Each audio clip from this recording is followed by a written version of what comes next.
Pixel Mimi.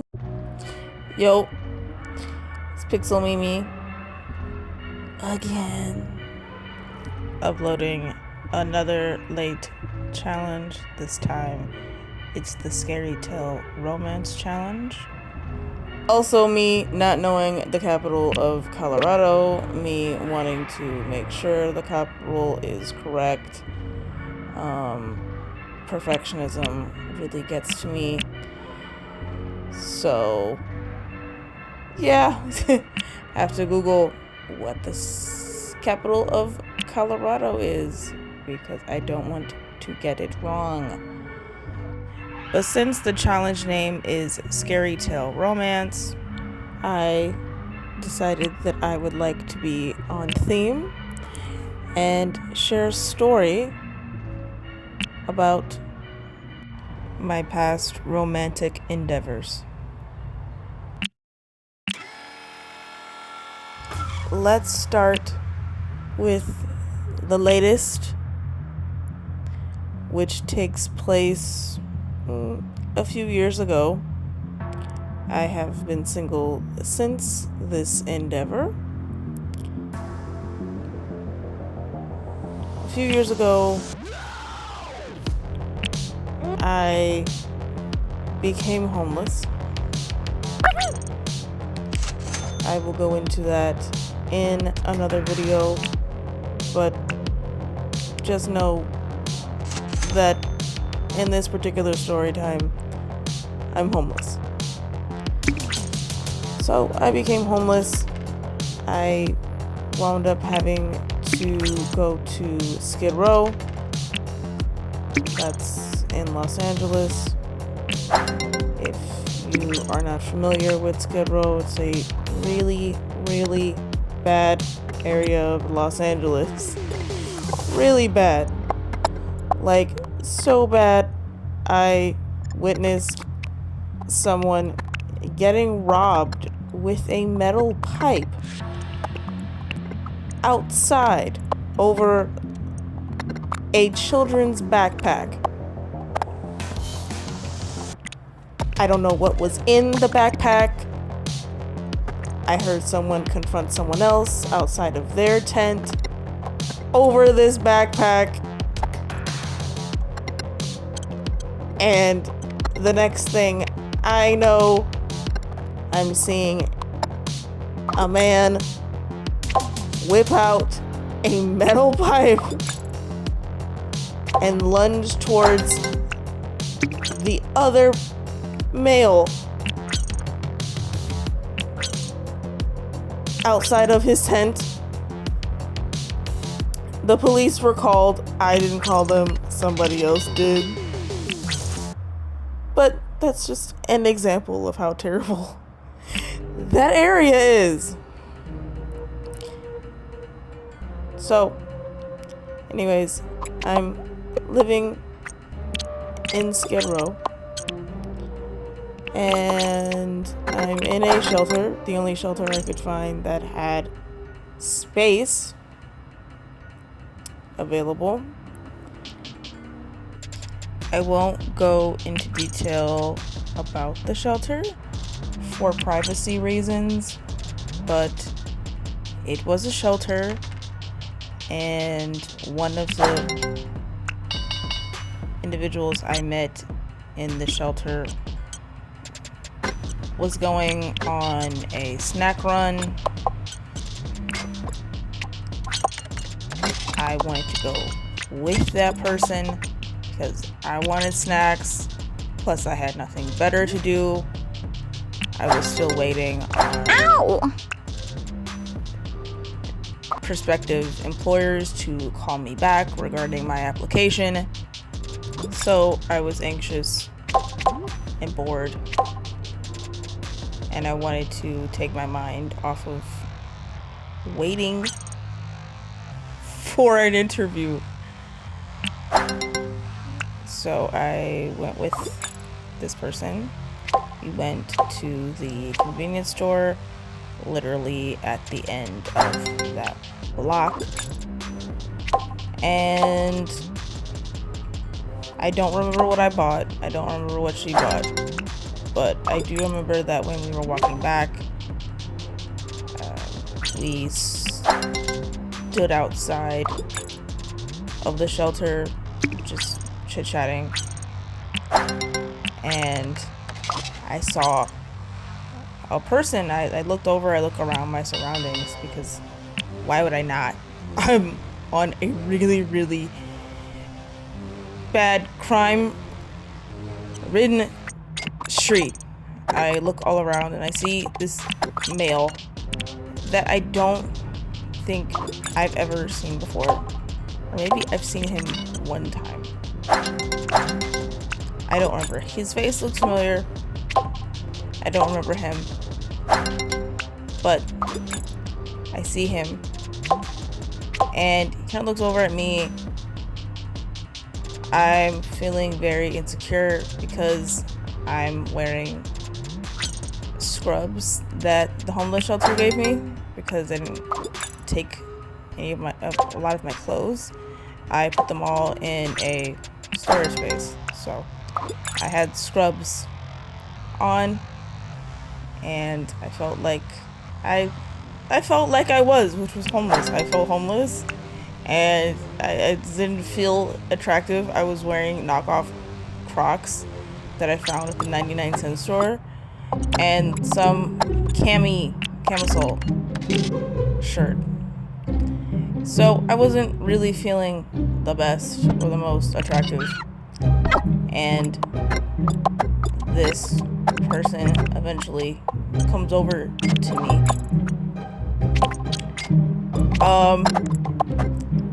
And he and I start talking. He starts rambling about himself. I nod my head. I say okay.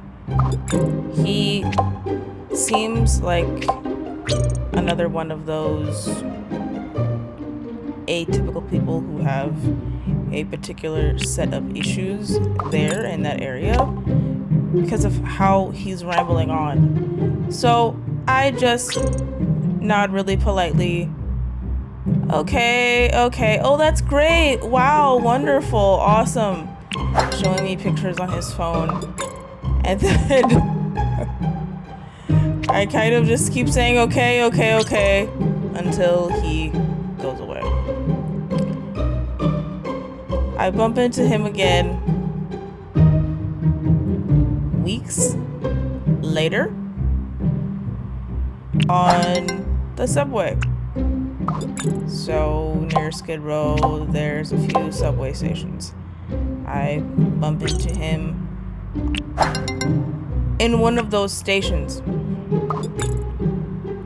He yells my nickname,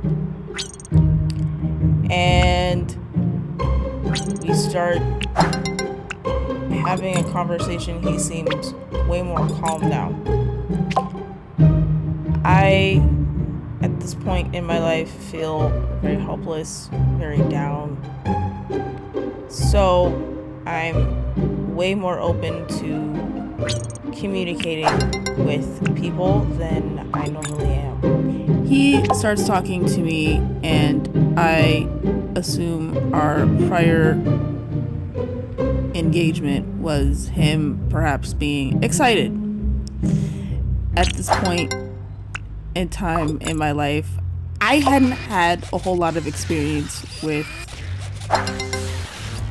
things that are really popular and easily accessible there. So yes, I assumed that his behavior outside of the shelter I was sleeping in was just excitement. I would later find out that it wasn't. So we met in the subway. We walk outside of the subway station. I follow him to Rite Aid. He proceeds to tell me about how he broke his collarbone and that he has to go to get a sling. I follow him into the Rite Aid and watch as he gets the sling. I pick up a protein bar. He offers to pay for the protein bar, and I insist on him not paying because we both lived in the same area. We're both going through a tough time. He's going through a tough time. So am I. So I'd rather not inconvenience anyone, even though they're being kind. Trying to be kind. We walk outside, and his friend loses something. I tried to help his friend look for it, but eventually they both veer off going in another direction than me, and that's it. Weeks go by, and I may see him in passing once or twice. Before our next encounter, I would feel like sometimes he was there, even when I didn't visibly see him. So I'd be walking from the subway station or walking from a convenience store, and I would feel like he was somewhere around me. I don't know. I felt someone looking at me, and I felt like it was him.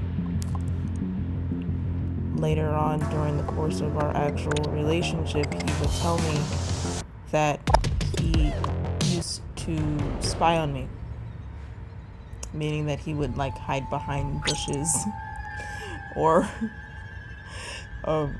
hide behind walls and look at me. So turns out that feeling that I had was correct. One of many feelings that I would feel that were correct. The next encounter after the subway was me walking to the subway station. I believe I had an eyebrow threading appointment because I had an interview. I wanted to make sure that I looked presentable. I 1000% believe in presentation, and presentation matters, especially when you're in the workplace. Making sure that you look decent. My eyebrows weren't decent looking. They looked, in my opinion, terrible. How you look definitely, in my opinion, affects how people treat you where you work. Your coworkers, your supervisors, all treat you based on how you present yourself. So anyways, I was walking to the subway to my appointment, and I see him on my way there. He's standing on the corner. I wave. Hey. He waves. Says, I've actually been looking for you. Proceeds to tell me how he has an apartment, and in his apartment there are eggs that he wants me to try. I proceeded to tell him those are his eggs. I'm not interested in taking his eggs. He insists, and I believe we exchange phone numbers. I tell him that I'm on my way to an interview and that I'll think about it. I go off to my interview, kill it, get invited to another interview, and further on, eventually get hired. In between those interviews, I take up this individual's offers, and again, I'd like to repeat that I was really depressed. The most down I could ever feel in my life is how I felt at this moment. Sumimasen. Press the subscribe button. Kudasai. To. Jamata.